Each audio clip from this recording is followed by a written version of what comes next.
Bueno, un poco, gracias por esa súper introducción. Realmente nosotros encantados de tener una excusa de conocer gente nueva y descansar un poco de nuestros hijos, que dan un poco de guerra. Entonces, no viene mal tener una excusa perfecta y profesional para tirar de los abuelos, ¿no? Mis suegros. No, pues contarles un poco, miren, yo soy Andrés Morales, soy colombiano, como lo pueden notar, bueno, tú que viste en Bogotá. Bueno, he tenido la fortuna de vivir mucho tiempo fuera de casa, fui y me eduqué en el Reino Unido, donde nos conocimos, y soy una especie como de híbrido, ¿no? Lo que decía Diego. Soy investigador, bueno, hice mi estudio doctoral, investigo, trabajo para la universidad, pero por otro lado también tenemos una especie de consultora en el Reino Unido donde trabajamos con desarrollo internacional. Hemos trabajado en diferentes países y básicamente trabajamos con lo que nosotros conocemos en el Reino Unido como empresas sostenibles. Entonces, sostenibilidad allí pues incluye las dos cosas, ¿no? Las dos dimensiones, lo social y lo ambiental, ¿no? Y o juntas. Entonces, digamos, nos hemos, digamos, especializado en eso. Y bueno, Sara ya les contará un poco qué es nuestra empresa, qué hemos hecho. Entonces, básicamente hemos venido haciendo esto y personalmente lo hago por dos cosas. Un poco para transferir, ¿no? Lo que llamamos nosotros las dos T's y transformar. Entonces, desde nuestra experiencia, desde lo que hemos hecho, lo que hemos aprendido, transferir el conocimiento y transformar dentro de los límites que existen, pues lo que sabemos a la comunidad, ¿no? Y ayudarles un poco a los que pueden y aprender, ¿no? También el proceso, que también eso de ayuda no siempre es así, uno también aprende los procesos, hay gente que lleva mucho tiempo, entonces un poco como crear ese tipo de sinergias. Y bueno, es un poco en resumen lo que soy yo. Bueno, yo soy de aquí de La Rioja, riojana, de Autol en particular, y llevaba muchos años viviendo fuera. Estuve con Anabel en la Universidad de Salamanca y luego ya me fui para Inglaterra y volví hace 5 años. Realmente he estado más fuera que aquí. Y bueno, con ganas de volver, de traer todas esas experiencias, de seguir haciendo, de seguir... estaba comentando a un compañero que me decía, ¿no? A Luis, bueno, ya los viajes, le digo, bueno, pues seguimos haciendo viajes, porque los veranos, por ejemplo, nos vamos, el verano pasado estuvimos todo el verano con los hijos, hacemos este tipo de viajes con ellos, visitamos proyectos, estuvimos en Indonesia y Malasia, este verano nos vamos también, volvemos a Asia todo el verano, o sea que seguimos haciéndolo de forma diferente. Quizás igual no nos metemos en sitios que pueden llegar a ser un poco complicados, como antes nos metíamos, pues igual vais a ver en el libro, yo que sé, ahora que está con el tema de Palestina, nos metíamos allí, o en sitios complicados de Uganda y tal, ahora vamos un poquito más de cuidado, pero seguimos visitando con ellos proyectos y haciendo trabajo en colaboración con organizaciones de allí. Y la idea de este libro, ahora la voy a contar, pero bueno, antes de ello quería empezar con el origen, ¿no? Un poco del por qué, también híbrida, en el sentido de que soy académica, pero también pues me gusta la parte de acción, digamos, ¿no? La parte académica es muy interesante, pero me gusta mucho pues, todo lo que tiene que ver con cómo podemos aprender de las organizaciones y el hacerlo uno, pues aprende mucho también con ello, ¿no? Entonces, bueno, pues comentar un poco el origen de cómo empezó todo. Empezó, pues, yo siempre digo, dando paseos por Londres, por los parques de Londres, y sobre todo, pues, una vez haciendo el doctorado, hablábamos, bueno, pues está muy bien la parte teórica, es muy interesante y todo, pero, joder, me falta algo aquí, no sé. Y bueno, estaba haciendo el doctorado en esa época, yo estaba haciéndolo sobre emprendimiento social y minorías étnicas en Londres. Y bueno, después de hacer, quizás nos entró el gusanillo, porque claro, la recolección de datos era con gente de todo el mundo, me tocaba entrevistar a gente, pues como es una ciudad global, gente de todos los lados, y ahí te empiezas a dar cuenta de cómo la parte cultural pues tiene unas ciertas implicaciones, ¿no? En las organizaciones, en la visión de las empresas. Y una vez que acabé el doctorado dije, bueno, está guay, me metí en el mundo académico, ahí empecé con las clases y tal, pero tenía como el interés de saber cómo en otras organizaciones, y con Andrés nos planteábamos qué está pasando en otros lugares del mundo, qué modelos de emprendimiento social utilizan, por qué se pueden aplicar en otros contextos. Y entonces dijimos, bueno, ¿y por qué no empezamos, como nos gusta, uno de nuestros hobbies es viajar, y habíamos viajado un poco los dos, así en plan vacaciones y tal. Oye, ¿por qué no en vez de ir a que vamos de vacaciones, pues aparte de viajar, pues visitamos proyectos y de paso aprovechamos y conocemos qué están haciendo? Y empezamos así. Empezamos en 2012 viajando y cada vez que teníamos pues un hueco y un espacio, cogíamos y venga, vámonos para Vietnam. Y cuando íbamos a Vietnam ya era visitando proyectos, y entonces contactábamos organizaciones de emprendimiento social, quedábamos con ellos y todo relacionado, o sea, si por ejemplo la acomodación, restaurantes, todo era enfocado a partes de emprendimiento social. Entonces ya que vamos a viajar, pues vamos a ir a aprovechar a visitarlos, conocerlos y también consumir de ellos, ¿no? Un poco, en vez de yo qué sé, tours sostenibles, pues ahí hacíamos. Y bueno, de esos proyectos empezamos como algo informal, fue un proyecto muy informal. Teníamos un amigo en esa época griego que trabajaba en comunicación y nos dijo, oye, pues ya que vais y hacéis esto, ¿por qué no utilizáis audiovisuales y empezáis a grabar? Y dijimos, pues que no tenemos ni idea de grabar, nuestro background no tiene nada que ver con esto. No te preocupes, yo os doy unos tips, pero ya que vais a ir a visitar estos proyectos, y entonces, claro, decíamos, es una pena que hay proyectos muy interesantes, hay hoteles ecoturísticos muy guays que están en tal lugar y no los conoce nadie, pues haciendo muchísima investigación, también preguntando y tal. Pero igual si lo visibilizamos con vídeos, pues podemos que más gente lo haga. Y así fue un poco como la trayectoria, ¿no? Y bueno, empezamos con eso, no teníamos nombre y dijimos, bueno, pues ¿cómo le llamamos? Y ahí siempre hemos tenido mucha conexión con las comunidades indígenas en Colombia y el trabajo colectivo que hacen y decidimos llamarle Living in Minca, que Minca significa en quechua trabajo colectivo. Entonces dijimos, venga, vamos a llamarle el proyecto Living in Minca, ¿no? Y así fue.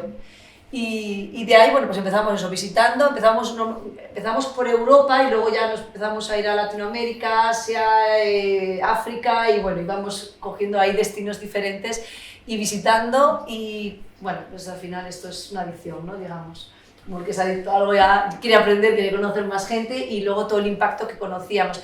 Y nos empezamos a dar cuenta pues, que hay muchas organizaciones invisibles que les venía bien un vídeo para visibilizar sus proyectos y tal. Entonces, bueno, pues era algo pro bono que nos venía muy bien a todos, aprendíamos nosotros y a ellos también les venía bien también para promocionar y tal, ¿no? Y bueno, luego en 2014 nos convocaron del Consejo Británico para presentar un proyecto y ahí, digamos, nos establecimos como empresa social, ¿no? Allá en Inglaterra, como Community Limited Guarantee, que es como una KIC, ¿no? Que se le llama, y ahí nos registramos para empezar a trabajar en proyectos internacionales de emprendimiento social. Sobre todo nos contrataban para hacer mentorías a ONGs que querían volverse más sostenibles, hacíamos pues eso, el trabajo de mentoría, formaciones para líderes de organizaciones y también misiones de viajes, por ejemplo, líderes de ONGs que querían visitar proyectos en otro país. Imagínate, pues, de Colombia querían aprender sobre cómo funcionan las empresas sociales en Malasia, ¿no? Pues vamos a hacer una misión, le llamábamos misiones porque, bueno, misión impacto, ¿no? Y eran viajes de trayectoria para ello. Entonces, bueno, pues una cosa llevó un poco a la otra. Y hemos hecho bastantes cursos de formación, por ejemplo, con plataformas como Future Learn, hicimos más de 100.000 digamos, estudiantes de 190 países. Sin esperarlo, por ejemplo, con la plataforma Future Learn, que es como Coursera, nos dimos cuenta que no había ningún curso de emprendimiento social en la plataforma y dijimos, joder, vamos a proponerles un curso, pero sin saber mucho que íbamos a tener tanta gente de diferentes países. Bueno, pues nos contactaba gente de Nigeria, como eran gratuitos, gente de cualquier lugar del mundo haciendo los cursos y queriendo aprender para aplicar luego los conceptos de emprendimiento social. Y bueno, hicimos varios de emprendimiento social, innovación social, suprarreciclaje, el concepto de upcycling, de economía circular y cómo montar empresas de suprarreciclaje y tal. Y así fue surgiendo un poco. Y bueno, creamos un canal de YouTube también que se llama Impact History Channel, en el que poníamos todos los casos y luego hicimos una película que se llama, ahora vamos a poner el trailer, que se llama Memoirs of Solidarity, como resumiendo un poco pues esos viajes. Y la idea, sí, un poco sí. La idea era como proyectar, ¿no? porque claro, nuestra cabeza era, vamos a buscar patrones a nivel global y que independientemente si estamos en Europa, o en África, o en Latinoamérica, o en Asia, todos enfrentamos retos, ¿sí? Ya sean más grandes, más pequeños, pero todos tienen sus retos locales en sus comunidades. Entonces, ¿cómo ellos solucionaban eso? Entonces queríamos era como visibilizar a estas pequeñas comunidades o pequeños proyectos.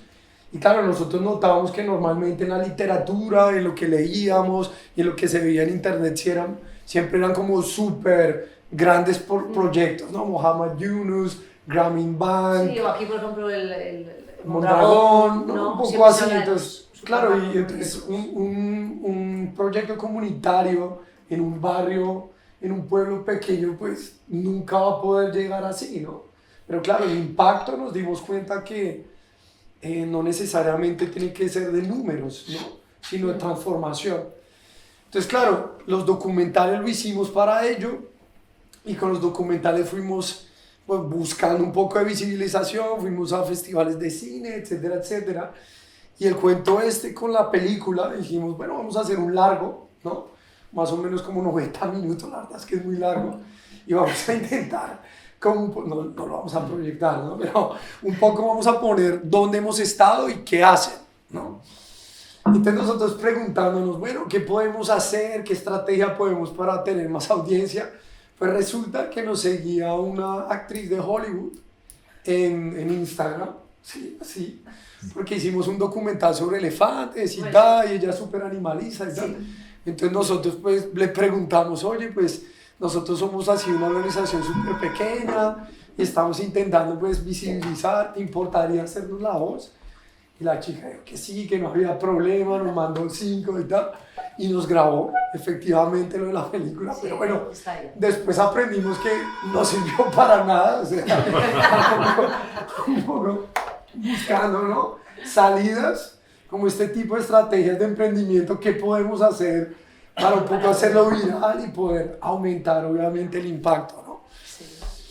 Y claro, entonces, bueno, les queremos un poco como mostrar documentalmente qué tipo de organizaciones hemos visitado, ¿vale? Sí, yo creo que es mucho más fácil verlo. Trailer, ¿no? Sí, ese fue el trailer de la peli esta que hicimos. Hola, buenas. No, voy a poner el trailer. Voy a poner un trailer. Si quieres, yo creo que si apagamos un poco. Es cortito, son 2 minutos. Es un minuto porque es como el trailer.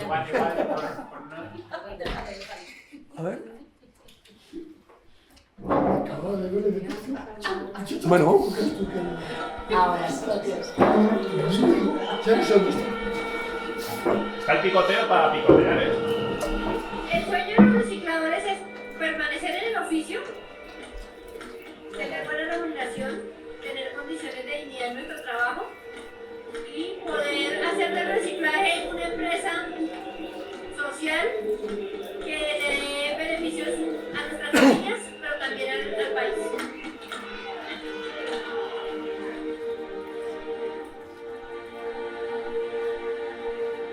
I feel that every woman goes through a certain stage in the life where they are mentally or physically abused. So I see that around me, and I think we should do something to address that, and I'm doing it in my small way. It's about supporting local independent businesses, and local independent businesses in particular are really important. They give loads of different benefits to a city or to an area. A small organization like us, we can of course be doing something like we are doing something positive, and we can making a statement by raising the awareness of social issues such as the preserving of trees, the importance of having forests, the importance of preserving the elephants, the importance of encouraging the rural folk, the process of making the best use of your locally available resources. The impact of Circle is given today more than 5,000 people have been part of these community workshops.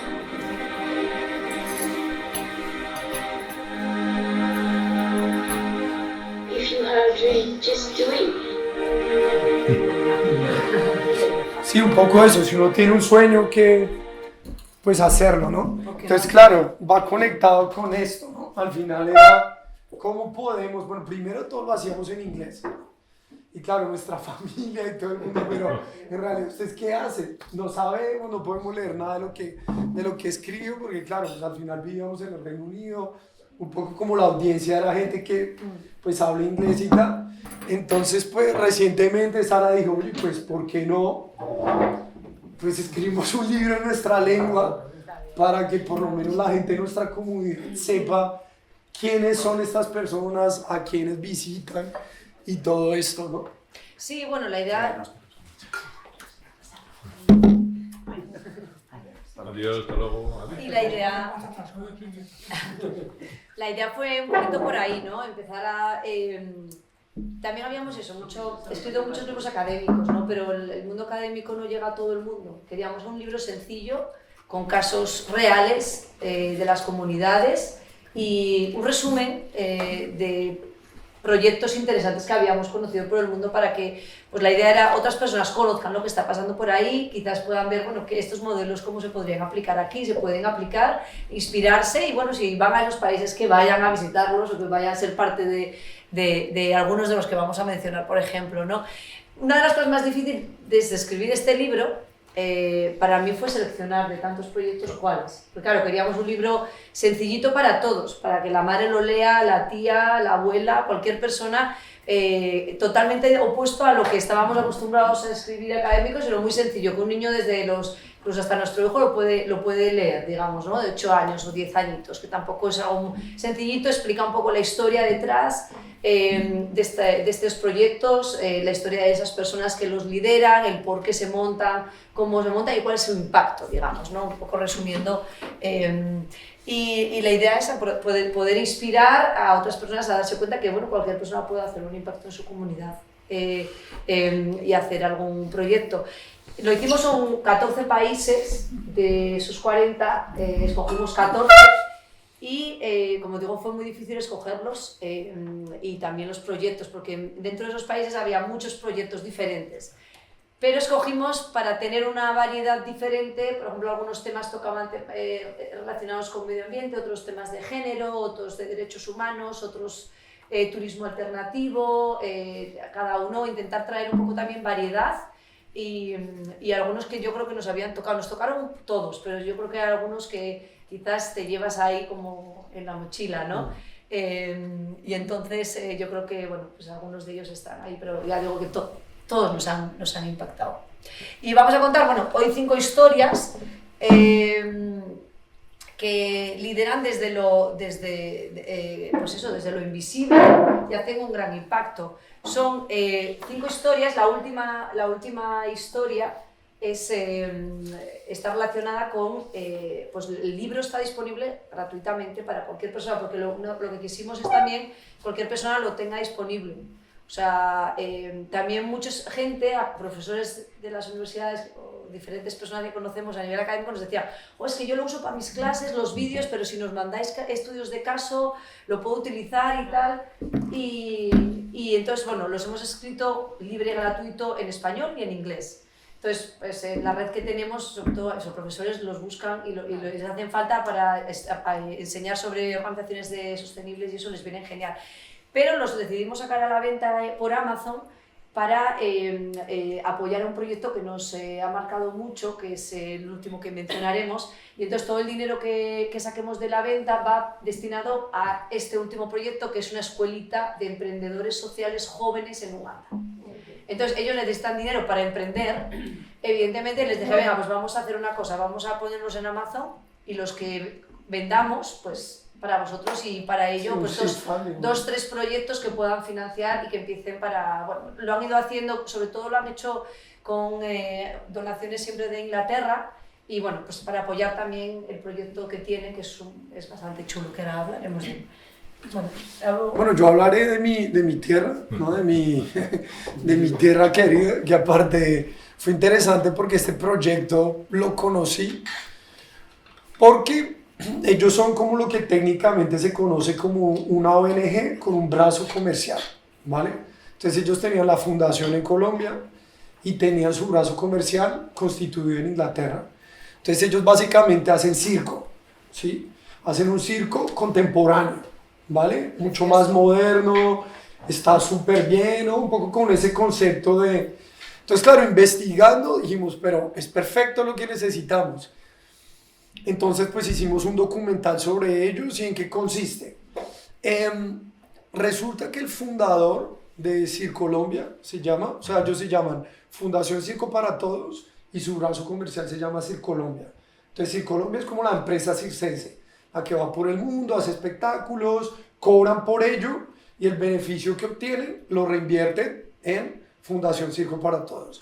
Entonces, claro, el señor que fundó Circolombia con una británica están en el mundo circense y él siempre quiso ayudar a su región, ¿no? Su región es el Valle del Cauca, exactamente una ciudad que se llama Cali, que ha sido muy golpeada por el narcotráfico, por el microtráfico, por las pandillas, muchísima violencia urbana, ¿no? Que pasa mucho en Colombia. Entonces, claro, ellos se dieron cuenta que en ciertos barrios de estrato bajo, muy vulnerables, pues no había oportunidades. Entonces los niños, ¿qué hacían? O la gente joven, pues se dedicaba al sicariato o se dedicaba al microtráfico y normalmente esa carrera dura alrededor de 5 o 6 años máximo, porque todos terminan pues asesinados o terminan en las cárceles, etc. Entonces yo dije, bueno, pues podemos utilizar el circo para ofrecerles una oportunidad diferente, ¿no? de profesión. Entonces montaron esta asociación, esta fundación y empezaron a dar workshops de circo, ¿no?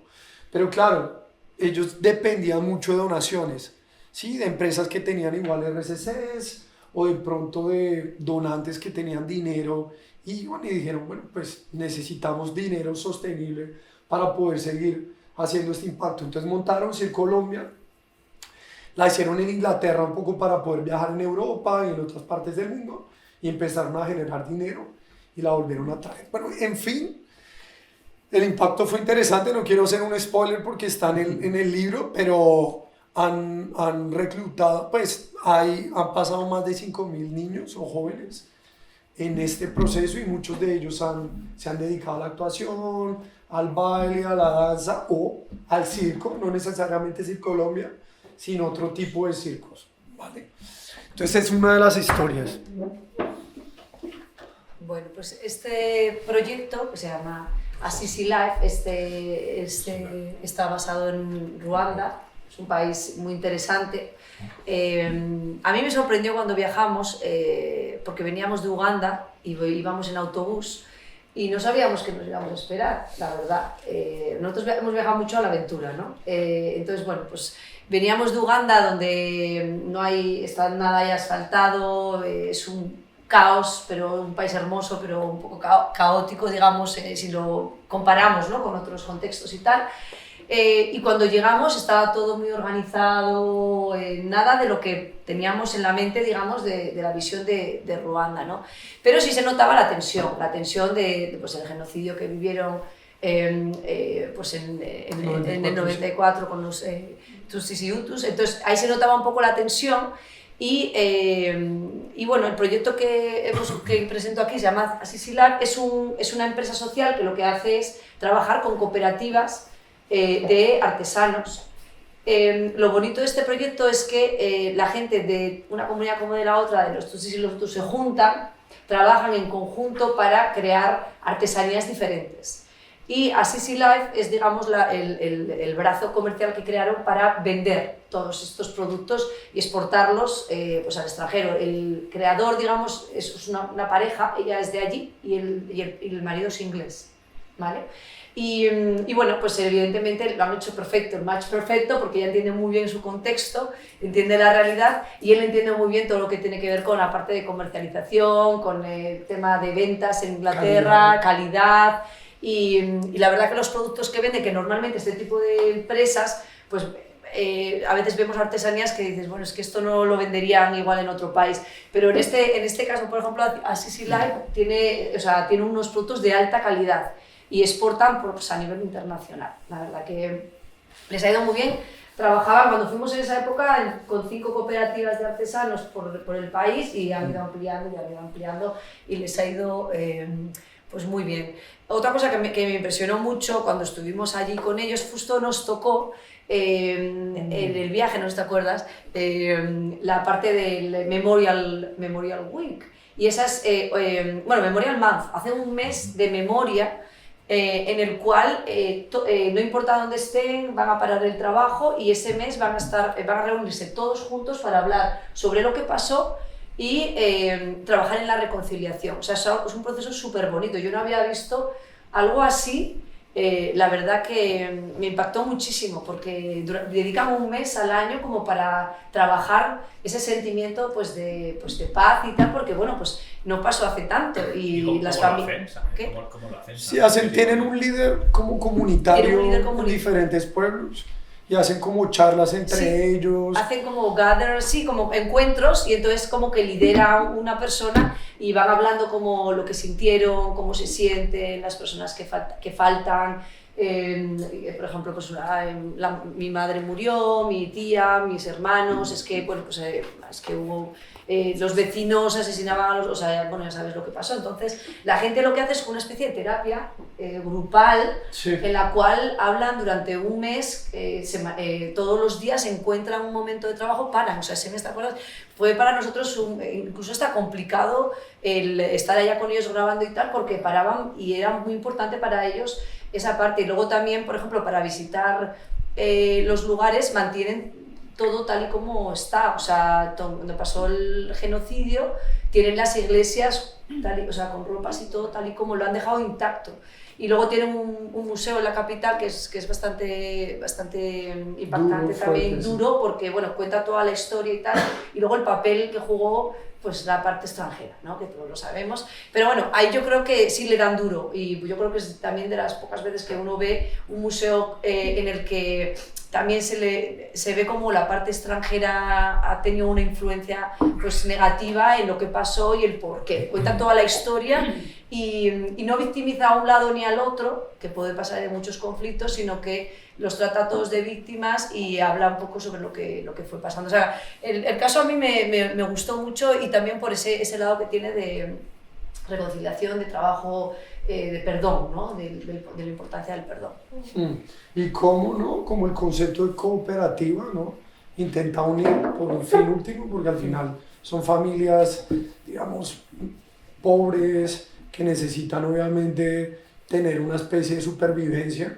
Entonces se reúnen en un espacio y conviven, ¿no? Tanto Hutus como Tutsis.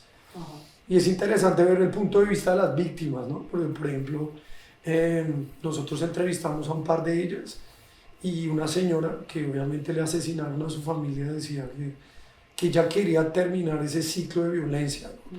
Y que el tejer, el construir, el crear le ayudaba a buscar paz y buscaba como esa especie de espacio de perdón y de tranquilidad, inclusive trabajando con la gente de la otra etnia, ¿no? Entonces fue interesante cómo una empresa, en este caso social, pudo en cierta forma canalizar, ¿no? Algo tan terrible como lo que ocurrió y pues lo puso a funcionar de manera sostenible para obviamente empoderar a las familias y al mismo tiempo trabajar la parte del post-conflicto, ¿no? Ups, perdón. Bueno, esto también es un tema pues que nos tocó bastante, ¿no? ¿Habéis estado en la India? ¿Habéis visitado Taj Mahal? No, yo estuve en Mumbai. Vale. Pues si alguna vez Taj, vais... exacto, el Taj en Taj Mahal queda como en una región que se llama Agra, ¿vale? Es como una especie, exacto.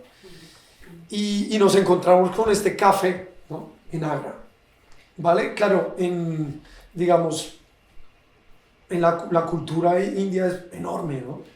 Hay más de 50 estados, hay diferentes religiones, diferentes lenguas, pero hay un conflicto de género complicado, ¿no? Entonces nos encontramos con esta organización, lo mismo, un poco fundación con un brazo comercial. En este caso el brazo comercial era un café que se llama Shiro's Hangout, ¿no? Entonces héroes, pues si lo saben bien, en el she de ellas, ¿no? Un poco como para hacer este homenaje a las chicas, porque claro, uno no solo era el ataque de ácido, ¿no? Que básicamente les malformaba su rostro, su cuerpo a muy temprana edad, porque de hecho Anu, que era la más pequeña, tendría igual 9 años. Entonces básicamente fue atacada porque era la hija de una señora que no había querido estar con un señor y era un poco eso. Entonces Sheroes, porque pues ellas obviamente en una sociedad tan conservadora no podían conseguir trabajo fácilmente por el rostro, temas de autoestima, etc. Y entonces esta fundación primero abocó para que la política pública fuera mucho más severa con este tipo de ataques. 2, pues toda la parte, pues digamos, activista de, hey, hay que parar esto, hay que ponerlo en las redes sociales, en la prensa escrita, en la prensa televisiva, y darles a ellas, pues, una oportunidad de sobrevivir y de crear y poder buscarse la vida. Entonces fue interesante porque ellos buscaban una especie de como de capital semilla, les montaban el café y ellas mismas pues se encargaban de su gestión, de su manutención, y ellas eran las dueñas del café. Entonces ellos creaban el proyecto, se iban y las dejaban a ellas que continuaran así. Y tenían más o menos como 5 cafés cuando nosotros los visitábamos. La verdad que han crecido... Una red, ¿no? Una red. Sí, a mí me gustó mucho de este proyecto, una cosa que me impactó mucho, y es que esto empezó como una fundación, Cham Foundation, que la montaron unos periodistas, curiosamente hombres. Eran dos chicos de la India, periodistas, que se dieron cuenta que había muchísimo trabajo con el tema de las violaciones a mujeres en la India. Se hacía mucho trabajo con eso, pero no se invisibilizaba mucho a las mujeres atacadas por ácido. Y entonces decidieron hacer una investigación y, por ejemplo, iban a las tiendas a buscar a ver qué fácil era comprar ácido.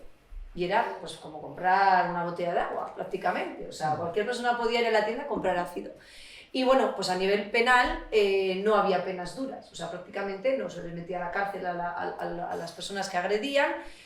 Segundo, aparte de eso, se estigmatizaba a las mujeres, y una vez que habían sido atacadas por ácido, las familias las tenían encerradas como si fuesen en una cárcel en casa, y bueno, acababan pues algunas suicidándose, otras deprimidas y muriéndose de pena, digamos. Entonces ellos con la investigación dijeron, aquí hay un problema. Aquí tenemos que hacer algo para visibilizar. Y empezaron con la fundación, ¿no? Con Cham Foundation. O sea, esto empezó después. Empezaron con la fundación haciendo campaña para endurecer, para hacer que, digamos, intentar que el gobierno endureciese las penas, pondría más complicado el comprar ácido y se dejara de estigmatizar a las mujeres atacadas. Pero luego se dieron un problema, vale, ya hemos logrado eso, ¿qué hacemos con estas mujeres? Vamos a buscarles trabajo. Entonces montaron las cafeterías, y la verdad que esta, por ejemplo, está en una ciudad que es Agra, está en el Taj Mahal. O sea, a 15 minutos del Taj Mahal está esta cafetería. Mucha gente no la conoce, gente va de casualidad, ¿no? Pues un poco, pues vamos a comer en algún lado y tal. Pero es un proyecto bastante impactante también. Y bueno, dicho esto, ellos no intentan como venir al café porque estamos nosotros, no, sino tenemos un buen servicio, es de calidad, un buen producto, y pasa que también podemos hablar de lo que nos ocurre, y ya está, ¿no? Entonces, bueno, esto... En este proyecto, quizás es el proyecto que queríamos tener un poco variedad, ¿no? Trabaja mucho con la parte de medio ambiente, ¿no? Y nos vamos a Sri Lanka. Hay un problema allí con el tema de los animales y digamos los agricultores, porque ¿qué pasa con los elefantes? Que los elefantes se meten en los campos, entre comillas, ¿no? Y los agricultores les estorban, ¿no? Entonces se los acaban cargando prácticamente. Entonces, ¿qué pasa? Que hay un conflicto allá. Es, bueno, a ver qué pasa aquí, cómo podemos apoyar a los elefantes y cómo podemos apoyar a los agricultores. Y entonces hay una fundación que se llama Millennial Foundation, que lo que hace es rescatar elefantes que han sido maltratados, golpeados, heridos por estos agricultores, y lo que hace es por rescatarlos, llevarlos a su fundación y digamos, darles un poquito más calidad de vida y asistirlos, ¿no? Digamos, en cómo está. También lo que hacen es hacer campañas para buscar formas en las que los agricultores y los elefantes puedan vivir. Sí, por Entonces, ejemplo, la No fruta. el ciervo ni el jabalí, sino... Sí, por ejemplo, No el les jabalí, ense- sino ya el elefante se te mete. El lobo, no es el lobo, ¿no? sí, esto es otro tema, claro, aquí hablamos de otro contexto. No, pero era interesante porque, claro, era como una cadena donde ellos a los agricultores les decían que intentaran utilizar la parte de los paneles de abejas, entonces podían sacar dinero y los De la elefantes abeja. no les gustan las abejas. También Ah, hay una fruta, forma Una de- fruta roja, ¿te claro, acuerdas? No, de ¿cómo se pare- llamaba? un poco más Interesante, sostenible. interesante. Había una frutica roja que a los elefantes no les gusta nada. Es como una especie como de picante. Entonces ellos la cultivan y los elefantes la huelen y no pasan. Qué buena idea. Porque sí que es verdad que ellos entran, pues obviamente por su tamaño, Como un elefante. y claro, destruyen todo. Entonces les ponían igual granadas, perdían Claro. por ejemplo los colmillos, que es súper importante para ellos, para comer y bueno, y todo esto. Entonces, esto era lo que hacía la fundación. Entonces hicieron una especie de alianza y partnership. Con Maximus, Y con Maximus. que es una empresa familiar, curiosamente, heredada pues por el hijo, digamos, una imprenta, la típica imprenta pues, del papá que la hereda el hijo. Sí. Y este hombre pues tenía una cierta sensibilidad por el tema de animales y tal, y entonces decidió crear un convenio con The Millennium Foundation para recolectar la caca, el excremento de los elefantes y con papel reciclado hacer... Papel. y con papel, y con Con cartón, desechos o con orgánicos. desechos, hacer papel o hacer figuras o esculturas o dibujos, bueno, hacían de todo. Luego lo que hacían era venderlo en la tienda, tenían una tienda, digamos, en las ciudades principales, y también le daban un porcentaje a cambio a la fundación de Millennium Foundation. Entonces era como un acuerdo en el cual Millennium Foundation también generaba un dinero adicional para seguir sosteniéndose, pero por otro lado, pues evidentemente los animales, los elefantes, los excrementos es una pasada. O sea, eso es bueno, en cuanto vas, estaba ya, tenían voluntarios allí que no paraban de recoger caca todo el día, eso es continuo, ¿no? Entonces, bueno, Bueno, y ese es- exportaban, ¿no? De hecho era Exportaban, interesante sí. porque con Maximus generaba más o menos, yo creo que neto, unos 2.5 o 3 millones de dólares anuales. O sea, era bastante rentable, ¿no? Y un porcentaje También te acuerdas que hacían un poco como empoderaban a las mujeres de la villa esta donde estaban, les daban empleo, las formaban, eran como una especie de escultoras o artesanas y hacían figuras con este producto que habían hecho de esta fusión de la caca de elefante y de productos orgánicos, ¿no? Entonces, bueno, yo creo que hay algo común, ¿no? en estos proyectos. Vamos No, a falta el de al Butterfly Butterfly. Project. Bueno, este es el último proyecto que queríamos mostrar. La verdad que es difícil porque en realidad hay muchos. Y bueno, tenemos incluso ahí en el libro, por ejemplo, está ahí Palestina, hay casos bastante fuertes, ¿no? Interesantes. Este es el proyecto que nos marcó muchísimo porque pues, es con niños y sobre todo es en una zona de Kampala, en una favela complicada donde las mamás están todo el día picando piedra para poder sobrevivir tal y cual. Es la realidad, ¿no? Y los niños, este proyecto lo montó Ben, que es un hombre de Inglaterra que lleva muchos años trabajando en África para ayudar a estos chicos. Ha montado una escuela de emprendimiento social, el Butterfly Project, que se llama Chrysalis. Y la idea de ello es capacitar a estos jóvenes para montar proyectos. Ha montado proyectos muy interesantes. En el libro contamos, por ejemplo, algunos como por ejemplo Sonis, que montó un proyecto que se llamaba Slam Run.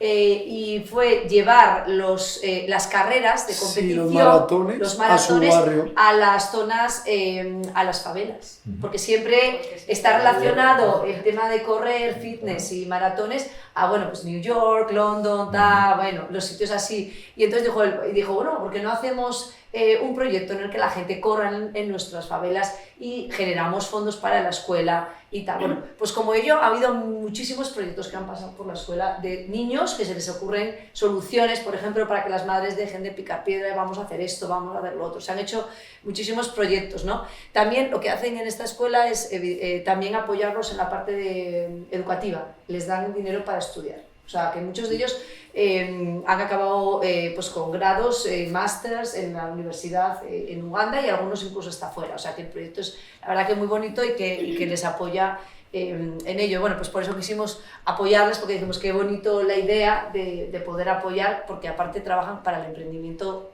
social, ¿no? El emprendimiento con impacto. O sea, no vale cualquier emprendimiento, sino que todo lo que hacen estos niños tiene que ver con cómo podemos contribuir a la comunidad, a la sociedad, a mi entorno. Y claro, y aparte de eso, contextualmente, era una favela que se llama Acholi, que los Acholi son como una especie de comunidad que viene del norte, con el conflicto con el LDR, ¿no? La guerrilla esta que reclutaba a los niños, que se va al Congo, vuelve. Entonces, claro, ellos, a consecuencia de toda esta violencia, pues se venían obviamente a la ciudad, a la capital, y montaban sus barrios de estos de invasión, ¿no? Allí. Entonces, uno, eso. Dos, la mentalidad, desafortunadamente, en algunos países africanos, es que hay un síndrome que se llama el síndrome de la dependencia.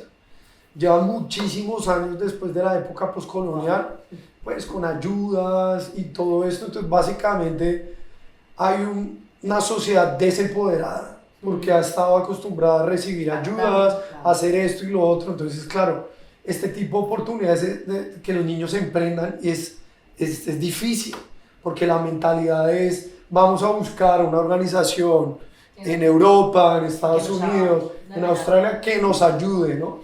Entonces, este síndrome de dependencia, entonces, un poco ven lo que está intentando es cambiar esa mentalidad y realmente se ve, ¿no? Los niños estos de... Sí. No es fácil, porque en África y es... No No, no es fácil. Y lo que hace, por ejemplo, es eso, es una escuela, y después del colegio, claro, ellos van a la escuela de formación y bueno, pues nosotros, por ejemplo, cuando estuvimos allí, estuvimos dándole charlas, tienen mentores de fuera, pero Ben es el que, digamos, es el core, el fundador, vive allá con ellos y lo que hace, o sea, digamos, vive allá permanentemente, es una formación continua, en la que va sacando diferentes líderes. A muchos de ellos luego se convierten en líderes de sus comunidades, van creando proyectos, o sea que el impacto es así, salen a las ciudades, van a otras ciudades, van montando proyectos. Bueno, nosotros seguimos en contacto, por ejemplo, con muchos de los niños que visitamos, en particular, por ejemplo, con una que se llama UNIS, y UNIS ha montado ahora una empresa social, o sea, que luego ellos en otra zona, porque se casó, se fue a vivir a otro lugar, pero se quedan con esa mentalidad del emprendimiento social, de no depender de la gente que viene y darme dinero, ¿no? Quizás sí para estudio, porque igual necesitan el empujón, pero sí una vez que ya tenemos las bases, tenemos las ideas, salimos a flote y montamos proyectos. Y la verdad que a mí me gusta mucho los proyectos. Vale. Bueno, y esto era un poco, a qué viene un poco la mezcla, que esto yo creo que el tema es algo que es importante mencionar, pues al final todos los proyectos que mostramos en el libro son empresas sociales. Cuando hablamos a mí me gustaría llamarle, porque el término de empresa social tiene ciertas connotaciones y está diluyendo.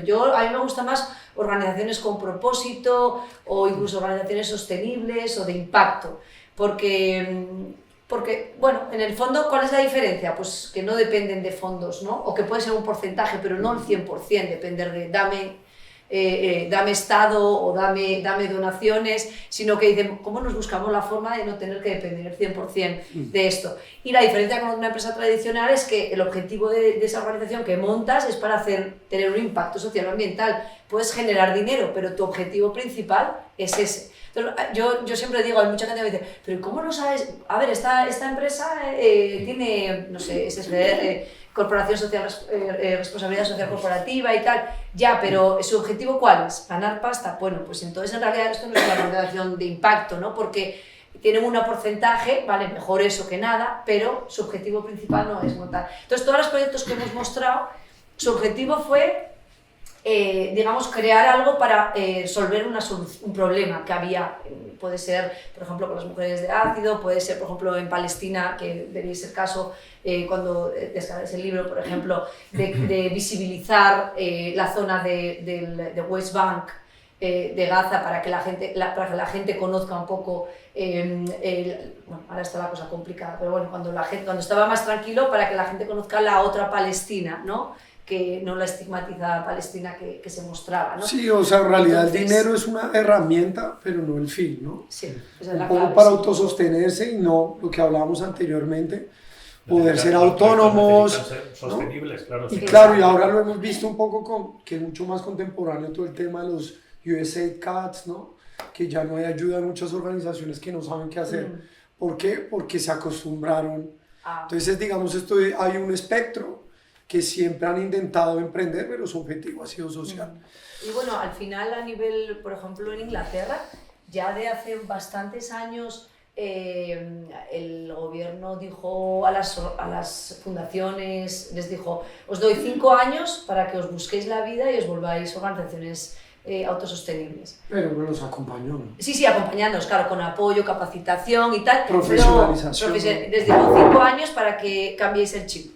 De hecho, luego, claro, evidentemente, hubo un fenómeno muy interesante, que fue que muchas de ellas no salieron a flote, otras sí, y otras más o menos, ahí tirando. Pero bueno, sí que hubo un cambio de mentalidad, y eso está pasando a nivel internacional, lo estamos viendo, que cada vez, por ejemplo, nos contactan muchísimas ONGs que dicen, es que no tenemos, por ejemplo, ahora en Colombia estamos trabajando con bastantes organizaciones de la región de Antioquia que estaban bastante preocupadas porque USAID se les ha ido y necesitan buscar la forma de buscarse la forma de sobrevivir prácticamente, de tener una viabilidad, ¿no? Bueno, y dicho esto, en el 2019, pre-COVID, sacaron el informe, porque empezó después del 2008 en el Reino Unido, sacaron el último informe del sector y aportaron al 3% del PIB británico. Sí, tenía más o menos 500.000 empleos, o sea, una transformación. Es cierto que la cultura, digamos, anglo es mucho más protestante por el trabajo, es otra mentalidad, pero transformaron un sector que era dependiente, se ahorraron, digamos, ese dinero y se volvieron bastante productivos. Entonces, digamos, un poco nosotros, claro, al educarnos allí tenemos un poco esa mentalidad, ¿no? De cómo podemos hacer para poder hacer proyectos, y nuestra misma empresa lo hace, ¿no? Nuestra empresa tiene un modelo que se llama Lean, y es básicamente no tenemos empleados, sino vamos por proyecto. Entonces tenemos una base de datos de profesionales y dependiendo del proyecto subcontratamos por actividad un poco para poder, ¿no? Pues pagar obviamente pues los gastos que tenemos empresariales. Luego también trabajamos mucho con colaboraciones con otras organizaciones sociales, que como veis aquí lo hace mucho, o el trabajo colaborativo es fundamental, y en el sector de las organizaciones de impacto es fundamental. O sea, nosotros, por ejemplo, una de las empresas que vais a ver, organizaciones del libro, es de Malasia. Nosotros hemos desarrollado unos cursos de formación para organizaciones en Malasia, por ejemplo, en colaboración y tal. O sea, se hace mucho en conjunto y eso está, pues es importante. Sí, y por eso queríamos, digamos, darles como 5 claves que se encuentran como patrones en el libro, ¿no? Entonces, un poco rápidamente, pues, transformación desde lo local, ¿no? El cambio en este caso no vino de arriba hacia abajo, sino de abajo hacia arriba. Entonces, claro, intentábamos trabajar con lo que se llama grassroots organizations, organizaciones de base. Entonces, digamos, uno de los patrones es que todos se intentaban transformar desde su pequeño contexto, ¿no? Liderazgos desde la herida y la experiencia vivida, ¿no? Claro, al final convirtieron esa herida, un poco por eso les mostramos estos casos que realmente pues, nos llegan, ¿no? Un poco las chicas, la violencia, el posconflicto, la gente joven que no tiene oportunidades, y eso lo pudieron como canalizar y sacar proyectos, porque claro, al final es interesante ver normalmente la gente que somos privilegiados y que hemos crecido en contextos más, digamos, sí, cómodos, tendemos a pensar que no hay habilidades allí, ¿no? Que no hay talento, etc. Y bueno, al final hay resiliencia, adaptabilidad, ¿no? Supervivencia, hay un montón de factores que tienen este tipo de organizaciones para sacar sus objetivos adelante, ¿no? Innovación con recursos mínimos, la escasez como motor creativo, ¿no? Claro, un poco les hablaba de resiliencia y creatividad e innovación, pues al final cuando no hay que intentar buscar y rasguñar de donde sea para poder salir adelante, ¿no? Bueno, tejido comunitario como base, lo que tú decías, nadie lo puede hacer solo, ¿no? Claro, el liderazgo fue colectivo y no heroico, ¿no? Un poco lo de los partnerships, alianzas y esto, y por último, pues, que hay un impacto integral, ¿no? lo económico, lo social y lo ambiental. No van por separado. Entonces es importante ver cómo esa aproximación holística. Los filtros de agua que he visto ahí de estilo Robin Hood, eso bueno, sí te cuento, sí. Bueno, pues ese es un proyecto, no, te lo tengo para contar, sí. Ese es un proyecto en Indonesia, se llama Social Impact. Es más, nuestro amigo, es amigo, porque al final de esta gente luego quedan relaciones y bueno, al final ya son amigos, en realidad, al final tenemos amistad con ellos. Y bueno, ahora tenemos bastantes visitas de estos héroes sociales que les llamamos en el libro, que son personas normales pero que están haciendo un impacto por el mundo y nos encanta que vengan y nos visiten. Y bueno, este año vino Jerón y bueno, Russ, dos de los que están ahí en el libro, han venido hace un par de meses, han venido a visitarnos. Y el proyecto este de los filtros le llamamos modelo de Robin Hood. Cuando se lo dije a él, se quedó un poco flipando. Es un modelo, me dice, ¿por qué tengo un modelo Robin Hood? Y le dije, ahora te lo voy a explicar por qué. Le digo, esto se utiliza en mis... No, porque, claro, eso se utiliza en el concepto de business, en la empresa. Yo, por ejemplo, lo daba en la universidad en Inglaterra cuando daba a los alumnos y hablábamos del modelo Robin Hood y claro, él se quedó un poco alucinado como te ha pasado a ti. Su empresa lo que hace es, en Indonesia hay un problema de agua grave, ¿no? Y entonces lo que hace es de agua potable. Entonces él tiene unos filtros que compra, los vende en Indonesia. ¿Y por qué se le llama modelo Robin Hood? Porque le vende a la gente, digamos, pudiente, que rica, puede pagar, que puede pagar, o colegios, hospitales, les vende los filtros y luego con el beneficio. Y les da a los pobres o a la gente que no tiene dinero, como Robin Hood, ¿no? Si habéis visto la película, todos lo hemos visto, les da filtros gratuitos a las diferentes comunidades. Entonces tiene modelo Robin Hood por eso. Es como, por ejemplo, pues Tom Shoes, no sé si conocéis los zapatos estos Tom. Las alpargatas. Las alpargatas de Tom Shoes. Es 1-1, ¿no? Que es por cada alpargata que te compras, le dan una alpargata a una persona. Entonces, a mí me gusta ese modelo, pero claro, ya choca un poco y dices tú, es que roban por ahí. Pero hay otro modelo como ese que es muy famoso, no sé si lo conocéis, que se llama Arvind Hospital en India. El modelo Arvind, ¿no os suena? Y bueno, ese modelo es si alguno tenéis que operaros, es el hospital de oftalmología más importante del mundo, de los más importantes.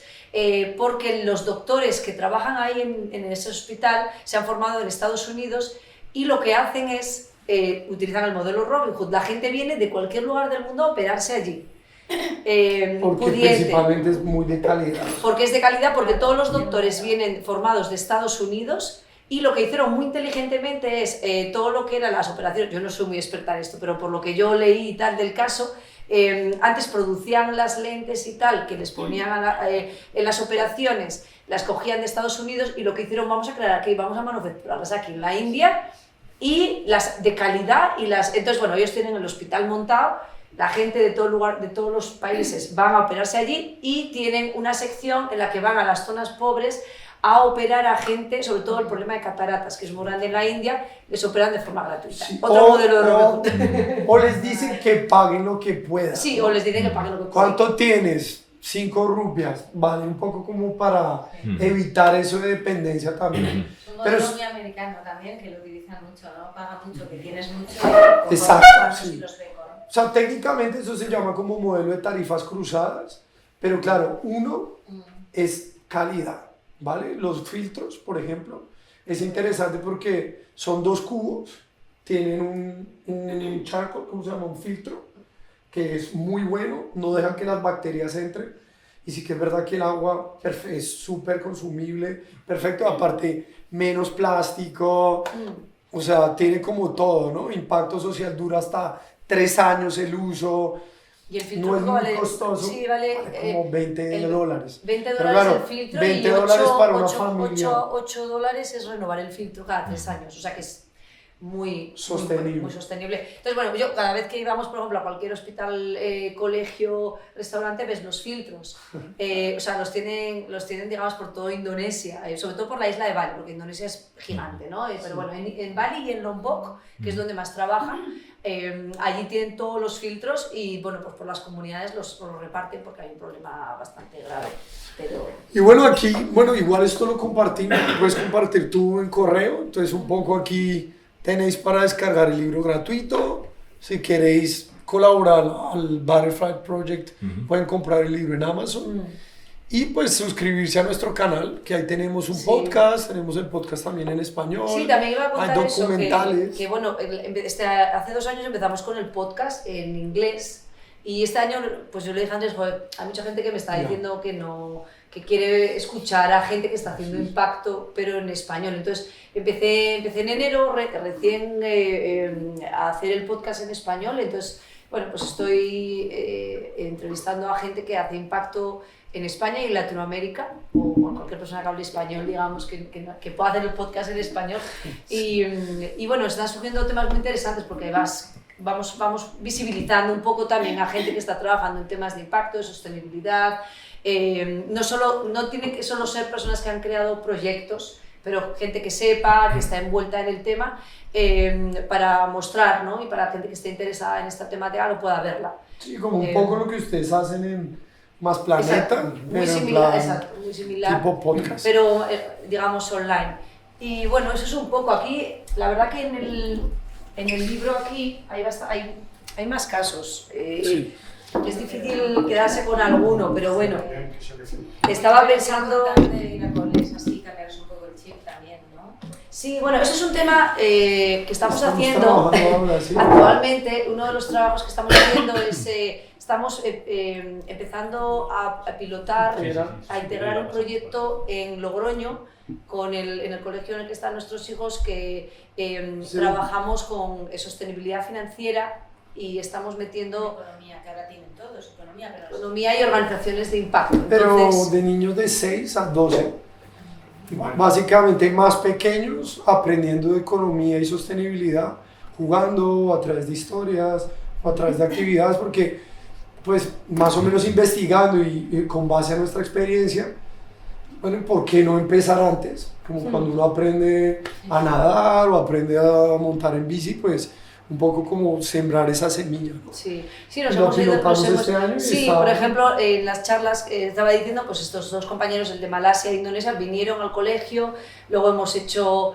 pues un mercadillo con monedas complementarias, alternativas, Trueques. hemos hecho trueques, hemos hecho pues un pitch para que ellos piensen en proyectos que puedan solventar soluciones en sus comunidades. Estamos pilotándolo y uno de los proyectos que estamos planeando ahora, ya proyectándonos para para lanzar en septiembre, es cómo trasladar todo esto a los niños. Entonces, el siguiente proyecto va a ser crear una colección de cuentos que está de héroes sociales, pero enfocada a niños.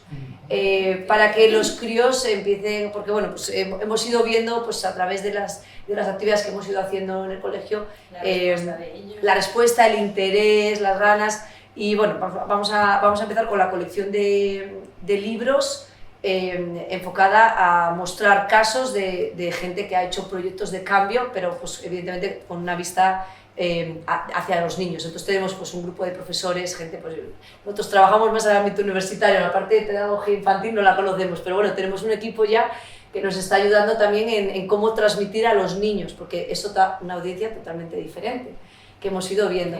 Pero sí que creemos que, por ejemplo, aquí falta mucho, bueno, yo creo que a nivel mundial, falta mucho educar a los niños sobre sostenibilidad, impacto, cómo ser responsables a nivel financiero. Bueno, hay temas que faltan, entonces, ¿cómo podemos hacerlo? Y queremos... Son cuentos con final feliz, está muy bien. Sí, y luego aparte de eso, el cambiarles un poco el tema de...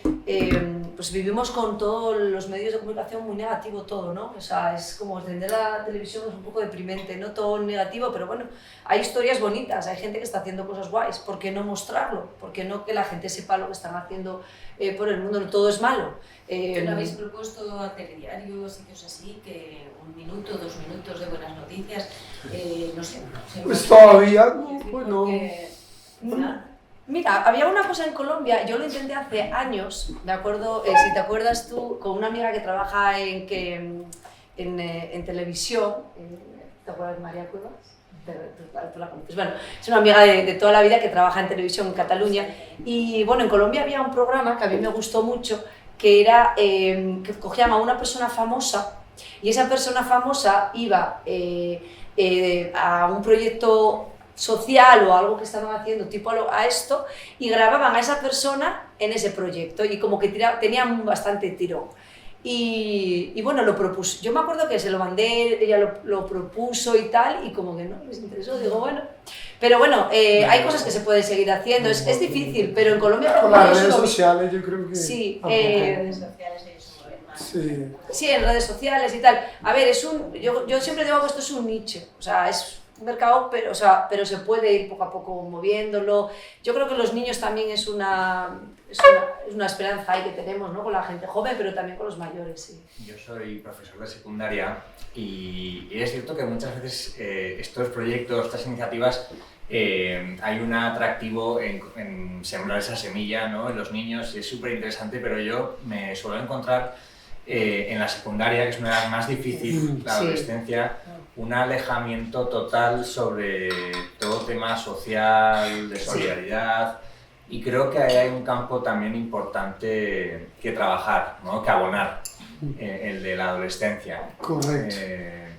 Y yo he hecho en falta a veces que los institutos, yo me formé en un colegio, los jesuitas, y ahí sí que teníamos pues, diferentes proyectos de impacto en diferentes partes del mundo, había campañas, había movimiento, pero en los institutos públicos, que es donde yo trabajo, toda esa energía solidaria no está. Y en primaria sí está, pero el salto a secundaria es potente. Pues quizás en la primaria, no sé, es más fácil como que la gente se anime porque esa edad, no sé, como que es más atractiva, sí, ¿no? No los sé por qué niños sucede, pero ocurren como muchos más proyectos e iniciativas en la primaria o en infantil, y en la secundaria es verdad que queda un poco como huérfano ese campo, y yo digo, joder, qué necesario sería que se engancharan, ¿no? A toda esta energía. Pero es que falta mucha iniciativa, ¿no? Sin más, lo quería hacer como reflexión. No, es muy interesante, ¿no? porque... Sé que estáis cargados de No, pero es interesante, por eso nosotros... Pero que quizás una vez iniciéis el tema, bueno, también podemos sumar los demás en el campo de los niños e infantil, pues ¿por qué no alargar la mirada un poquito más? Claro, sí, por supuesto. No, la verdad que lo pensamos, dijimos, bueno, y los adolescentes, pero claro, por otro lado decimos, es como un cierto miedo, ¿no? Porque es como, ¿qué hacemos con ellos ahora?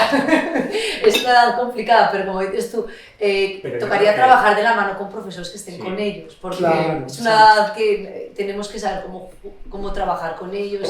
Incentivarlos, ¿no? Sí. Pero yo creo que precisamente de la manera en que habéis explicado todos estos proyectos, como un poco desde la parte narrativa, de historia, de conocer a la gente, ¿no? de sintonizar un poco con la realidad a través de imágenes, vídeos, pues es una manera en la que a ellos yo creo que es más fácil entrarles, correcto, ponerles en el lugar, porque a veces pues, cifras o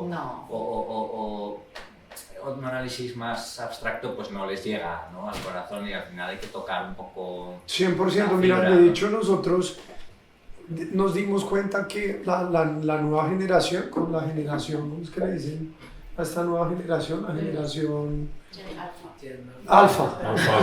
Es como súper difícil entenderlos, hablar, pero claro, nosotros como educadores, líderes, lideresas, tenemos que intentar entender su mundo, ¿no? Esa parte empática, y eso es lo que intentamos, no ir tanto de arriba hacia abajo, sino meternos en un mundo y cómo aprenden, qué necesitan, qué es. Entonces, claro, nosotros estamos como en inmersión. Todo esto que hemos hecho fue con, obviamente, el beneplácito de los profes del colegio. Ellos nos dicen, bueno, esto igual sí para esta edad, esto no para esta edad, y un poco como más mirándonos así, ¿no? Que yo los creo adolescentes creo que los tenemos un poco infantilizados, como muy desresponsabilizados. Entonces, cuando cogen responsabilidad, sí que los ves que arrastran, sí, correcto. Ellos quieren, ¿no? Pero claro, los tenemos y ciertos miedos también, porque contestan. Y hay que, entonces, hay que seguir trabajando. O incentivos, yo qué sé, ¿no? Incentivarlo. Y se genera un diálogo. Pero no está mal, además, que igual a los adolescentes tú sabrás más, ¿no? Pero, o sea, que ahora está como muy de moda todo esto del emprendimiento. Y les meten mucho a todos los jóvenes, ¿no? Emprender.